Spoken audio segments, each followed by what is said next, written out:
There is a relic mentioned in the oldest records of the Hebrew people that does not behave like a religious object. It behaves like a weapon. A weapon so volatile, so unstable, so fatal in the wrong hands that the entire Levitical priesthood was constructed around the simple problem of how to keep men alive while transporting it. It is described in the book of Exodus with the cold precision of a technical specification. Exact dimensions, exact materials, exact handling instructions. 2.5 cubits in length, 1.5 in width, 1.5 in height.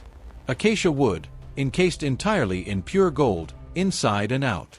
2 cherubim hammered from a single piece of beaten gold, wings outstretched over a lid the text calls the mercy seat. And above that lid, between those 2 golden figures, a presence. Not a symbol, not a metaphor.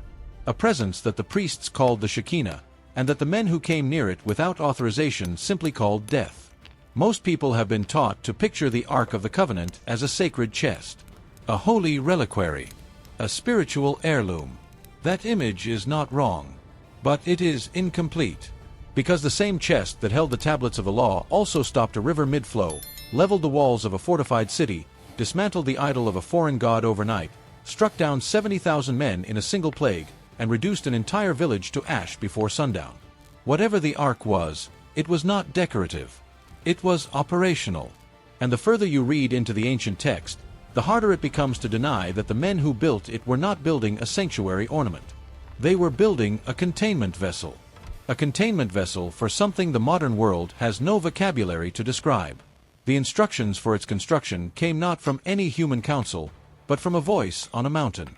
The text is explicit. Every measurement, every hinge, every loop, every ring through which the carrying poles would pass, was dictated. The carrying poles themselves were never to be removed from the rings. The ark was never to be touched, not even briefly, not even to steady it. Only one tribe was permitted to bear it, the Kohathites of the Levitical line, and even they were forbidden to look upon it directly when uncovered. Aaron and his sons would shroud the ark in 3 layers before the Kohathites approached. A blue cloth, a covering of porpoise skin, a second blue cloth on top, 3 layers of insulation between the carriers and whatever sat above the mercy seat. The Book of Numbers states the consequence of failure with one short, terrifying line. They shall not touch any holy thing, lest they die. Lest they die. The phrase is not theological in tone. It is operational. It is the kind of sentence written into a procedure manual for handling something that has already killed people and whose lethal range is known. We do not write such warnings about symbols. We write them about reactors.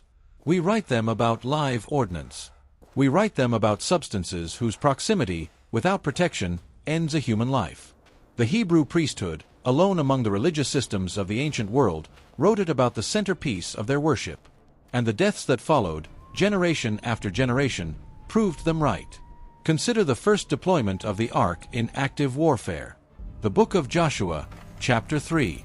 The nation of Israel had wandered the wilderness for 40 years. The generation that left Egypt was dead. A new generation now stood on the eastern bank of the river Jordan, looking across at the promised land. The river was at flood stage. The water was high, fast, impassable. There was no bridge. There were no boats. There was only the Arkansas, and the priests carrying it stepped forward into the water. The text says that the moment the soles of their feet touched the edge of the river, the waters above the crossing point rose up in a single standing heap, miles upstream, and the riverbed below the crossing emptied, dried, walkable. An entire nation, with livestock and supply trains, crossed on dry ground, while the priests stood in the middle of the riverbed holding the ark, and the held water waited. When the last family had crossed and the priests stepped out, the river collapsed back into its course in an instant. This was not poetry. This was a deployment, a demonstration of capability. And every nation on the western side of the Jordan, the Canaanites, the Amorites, the inhabitants of Jericho, watched it happen from their walls. The text says their hearts melted. There was no longer any spirit in them. They had seen what the object could do to water. They were about to learn what it could do to stone. Jericho was not an ordinary settlement. Modern archaeology has confirmed it as one of the oldest continuously inhabited fortified sites on the planet. Its walls were not the simple mud brick palisades that storytellers often imagine. The fortifications consisted of a stone retaining wall at the base, several meters high, on top of which sat a sloped earthen rampart, and on top of that, a mud brick parapet wall reaching higher still. Excavations led by Kathleen Kenyon and later by Bryant would reveal walls of staggering thickness, an inner ring and an outer ring, with houses built between them. By any reasonable military standard, Jericho was unconquerable by the army that surrounded it. Israel had no siege engines. Israel had no battering rams. Israel had no catapults. Israel had the Ark. The instructions given to Joshua were not a battle plan. They were a ritual. For 6 days, the army of Israel was to march once around the city in complete silence, with the Ark carried at the center of the procession, preceded by 7 priests blowing 7 trumpets made from the horns of rams. On the 7th day, they were to march around the city 7 times. And on the 7th circuit, on the 7th day, at the long blast of the trumpets, the people were to shout. That was the entire plan. No assault, no ladders, no rams. A march, a sound, and a shout. Any military commander reading the order today would consider it suicidal. The defenders of Jericho watched the procession from their walls for 6 days. They mocked it. They jeered. They could not have known what was coming. On the 7th day, the army marched. Once, twice, 3 times. The text describes the silence between the trumpet blasts as suffocating. By the 5th circuit, even the mockery from the walls had stopped. By the 6th, no one inside the city was speaking. On the 7th, as the ram horns drew out their final long note and the people of Israel raised their voice in a single coordinated shout, the walls of Jericho did not break inward, did not break outward, did not crumble down a section at a time. The text uses a precise verb. They fell down flat, beneath themselves, vertically, as though the structural integrity of the entire ring of fortifications had been removed in a single instant. Modern archaeological excavation at the Jericho site, particularly under Bryant Wood's reanalysis of the stratigraphy, found something extraordinary. The mud brick walls had collapsed outward and downward in such a way that they formed a ramp, a literal ramp of fallen brick, running up the slope of the lower retaining wall. Israel did not need ladders. Israel did not need to breach. The wall had become the ramp by which the army climbed straight up into the city. And the houses built between the inner and outer walls, every one of them, were destroyed by a violent layer of fire and ash. Every one of them, except for one. A single house, on the north section of the wall, with a section of intact wall still standing beneath it. The house of a woman named Rahab. The text identifies her by name. The archaeology identifies her location. Whatever happened at Jericho was not a battle. It was an event. An event triggered by an object. An object that had also stood in the riverbed and held back a flooded Jordan. An object that, only a few days earlier, had been seen by hundreds of thousands of people performing physical work that no human technology of the period could replicate. The narrative does not let us treat the Ark as a passive religious symbol that happened to be present during a coincidence. The narrative places the Ark at the operational center of the destruction, and the warnings that surrounded its handling, the layered cloths, the unique tribe of bearers, the death penalty for direct contact, suddenly stop sounding like superstition. They start sounding like the operating procedure for the most dangerous object on the continent. Years later, the people of Israel forgot. That is the recurring tragedy of the Ark in Scripture. Familiarity breeds presumption, and presumption, in the presence of this object, was always lethal. In the book of 1 Samuel, chapter 4, the Israelites were losing a war against the Philistines. In desperation, the elders sent for the Arkansas. They carried it out of Shiloh and brought it into the camp of the army, treating it as a kind of battlefield charm, a guarantee of victory. The 2 priests escorting it, Hophni and Phinehas, were corrupt men whose sins are described earlier in the text. The army cheered when the Ark arrived. The Philistines, hearing the cheer from across the field, asked what it meant. When they were told the Ark of the God of Israel had come into the camp, the text says the Philistines were afraid. They knew the legends. They knew what had happened at Jordan. They knew what had happened at Jericho. And yet, the Philistines fought anyway. And the Philistines won. Israel was routed. 30,000 men of the infantry were killed. Hophni and Phinehas died in the field. And the Ark, the holy weapon of the God of Israel, was captured and carried away into the territory of the Philistines as a trophy. The defeat was so total that the high priest Eli, hearing the news in Shiloh, fell backward off his seat and broke his neck.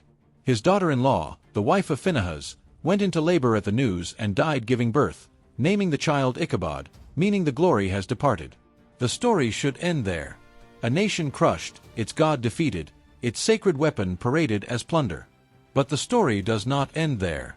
Because the ark, in the hands of those who were never authorized to carry it, was about to begin a campaign of its own.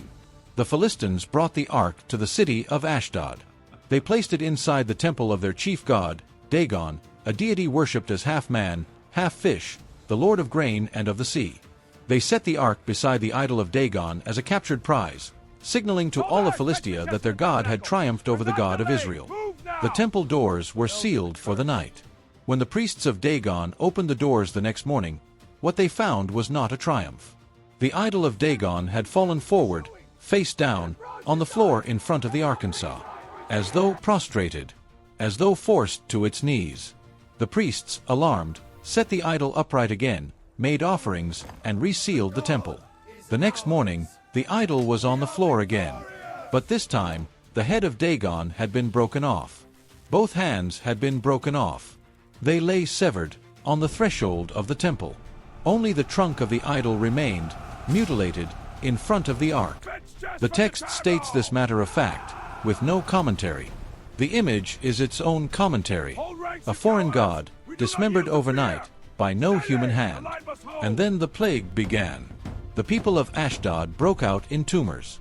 The Hebrew word used by the text suggests painful swellings, possibly bubonic in nature. Death spread through the streets. Panic spread faster. The lords of the Philistines met in council and decided to move the ark from Ashdod to the city of Gath. The plague followed. Tumors. Death. Panic. They moved the ark again, to Ekron. The men of Ekron cried out the moment they saw it coming. They have brought the ark of the God of Israel to us, to slay us and our people. And the plague struck Ekron with such ferocity that the surviving lords of the Philistines convened in emergency council. They had captured the most fearsome relic on earth, and it was killing them, city by city. The Philistines summoned their priests and diviners. The advice given to them deserves careful attention, because it is the testimony of a foreign, hostile, pagan religious establishment regarding the Ark of the Covenant. The diviners told them, in effect, that the ark must be returned immediately with offerings of guilt. 5 golden tumors, one for each of the 5 Philistine cities. 5 golden mice, representing the rodents that had also begun to overrun the land in association with the plague. The ark was to be placed on a new cart, drawn by 2 milk cows that had never been yoked, whose calves were to be taken from them and shut up in a stall. If the cows, against every maternal instinct, walked away from their crying calves and pulled the cart straight back toward Israel, then it would be confirmed that the disasters had come from the God of the Hebrews. If the cows turned back to their calves, the Philistines would know it had been chance. The cows pulled the cart straight up the road to Beth Shemesh, in the territory of Israel, lowing as they walked, but never deviating from the path. The lords of Philistia followed at a distance and watched it happen. The ark went home of its own accord. 7 months it had been in their hands. 7 months of plague, of broken idols, of terror. They wanted it gone, and they paid in gold to be free of it. But the people of Beth Shemesh, when the cart arrived, did the one thing that had been forbidden since Sinai. They lifted the lid. They looked inside. The text says that the Lord struck down some of the men of Beth Shemesh because they had looked into the ark, and 70 men were struck dead, and the people mourned because the Lord had struck them with a great blow. The translations vary on whether the figure was 70 or 50,070. The Hebrew text is contested, but the point of the narrative is the same. Even the Israelites, returned to their own land, in their own villages, could not approach the ark casually and survive. A generation later, King David sought to bring the ark from its long exile back to Jerusalem. He assembled 30,000 chosen men and a procession of priests and musicians. But David, in his enthusiasm, broke the original protocol. He placed the ark on a new cart, drawn by oxen, in the same manner the Philistines had used. He did not have it borne by the Levites on the carrying poles, as the Mosaic law required.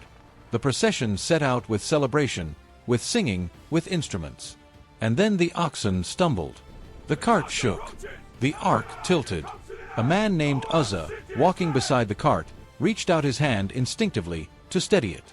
The text states the consequence in a single line. The anger of the Lord was kindled against Uzzah, and God smote him there for his error, and there he died beside the ark of God. David was afraid. The text says he was afraid of the ark that day. He did not bring it the rest of the way to Jerusalem. He left it at the house of a man named Obed-Edom 3 months before he dared approach it again. And when he finally did move it, it was carried correctly, on the shoulders of the Levites, with the carrying poles, with sacrifices offered every 6 paces. David danced before it stripped to his linen ephod, abandoning his royal dignity entirely, because he had finally understood what he was escorting. Not a religious antique. Not a national heirloom. An object that had killed a man, in front of him, in broad daylight, for the simple reflex of trying to stop it from falling. Modern observers have proposed various natural explanations for what the ark seemed to do. Some have suggested it was an electrical capacitor. The construction is, mechanically, plausible for such a device. A wooden box, lined inside and out with sheets of conductive metal, separated by an insulator, with 2 metal protrusions on top. In modern terms, this describes the rough geometry of a Leyden jar at scale. There are accounts in early electrical research literature speculating that the ark could have accumulated and discharged static potential through contact with desert air, releasing arcs strong enough to incinerate flesh on contact. The theory is provocative. It is also entirely insufficient, because static discharge does not flatten the walls of a fortified city. Static discharge does not stop a flooded river mid-flow. Static discharge does not selectively destroy a stone idol in a sealed temple while leaving the surrounding offerings untouched. Whatever the ark held, or rather, whatever held the ark, behaved with intelligence, with purpose, with moral discrimination. The men who handled it correctly walked beside it for years and did not die. The men who handled it incorrectly died on contact, regardless of intention. Uzzah meant well. Uzzah died anyway. The principle was not malice. The principle was law. And the law had been spoken from the same mountain where the tablets within the ark had been carved. The theory cannot be tested, because the ark cannot be tested, because the ark, since the destruction of the first temple in 587 before Christ, has not been seen by any verifiable witness. It is gone. It vanished. The book of 2nd Maccabees claims the prophet Jeremiah hid it in a cave on Mount Nebo before the Babylonian armies arrived. Some traditions in Ethiopia maintain it was carried south, generations earlier, and rests today in a guarded chapel in the city of Aksum, watched by a single appointed monk who is forbidden, on pain of death, from leaving the building until his own death, at which point another monk replaces him. Whatever the truth, the historical record from the temple period forward is silence. But the silence is not the end of the matter. Because the prophets, writing centuries after the ark's disappearance, do not speak of it as lost forever. They speak of it as awaiting an hour. The book of Revelation, chapter 11, verse 19, describes a moment in the end of history when the temple of God in heaven is opened, and the ark of his covenant is seen within the temple. And then, immediately, the text says there were lightnings, voices, thunderings, an earthquake, and great hail. The same imagery used at Sinai. The same imagery used at Jericho. The same imagery used every time, in Scripture, the ark moves into open view. The relic does not retire. The relic reappears. And when it reappears, the text suggests, it will not be in the role of a museum exhibit. It will be in the role it has always played. The role of a weapon. A weapon belonging to no nation. A weapon that has only ever served one allegiance. The lesson the ancient writers wanted to communicate, the lesson buried in the layered cloths of the Levitical procedure, the lesson sealed in the deaths of Uzzah, of the men of Beth Shemesh, of the 70,000 under the plague of David, of Hophni and Phinehas, of the priests of Dagon, is the same lesson. The ark does not belong to those who hold it. The ark belongs to the one it answers to. Men have tried to capture it. Men have tried to steady it. Men have tried to look inside it. Men have tried to wield it for political purposes, for military purposes, for personal gain. Every one of those men failed. Every one of those men was warned. And every one of those men learned the truth that the Levites had been told from the beginning. They shall not touch any holy thing, lest they die. The Ark of the Covenant was never merely a chest of gold. It was the operational seat of a presence that leveled walls, parted rivers, dismembered idols, and dropped armies. It was the most lethal object the ancient world ever recorded. It is, by the testimony of the prophets, awaiting one final use. And whatever you believed about it before this hour, the historical record demands you reconsider what kind of artifact you have been picturing. It was not a symbol of faith. It was the consequence of contact with something the men who built it could not name. They could only carry it. Only at a distance. Only with covering. Only with fear. And only as long as the one who claimed it permitted them to hold it at all.